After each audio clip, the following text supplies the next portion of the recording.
ये जगह होची जाजपुर जिलार एक प्रसिद्ध स्थान जहाँकि पातालक रास्ता जाइछि बोली कुहा जाइछि। आस बुली जिबा।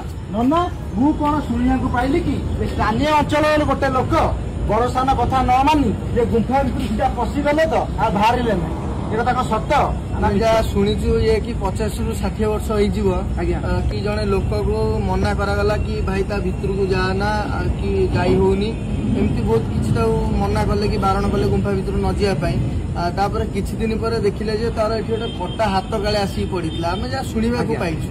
आमे तो एटा केबे देखिनु हम बड़ लोक माने एठिका लोक माने जा सब कहन खाली यही कथा ये गुंफा होची बहुत प्राचीन गुंफा कि राजा महाराजा ये दे जाती जिते जाती गोटे मशाल नहीं कि जाती टर्च किसी कम करे केवल दीप ना मशाल संक्रांति लोक केवल वर्ष को गोटे थर ये लोक भिड़ पूरा जमी था। मकर संक्रांति दिन लोक भितर जाती ठाकुर को दर्शन करती पणा पानी दिखती दीप भी देकी आस जाऊ ना आपन कथा सुनी मत बहुत खुशी लगिला। जय श्री राम। जय श्री राम।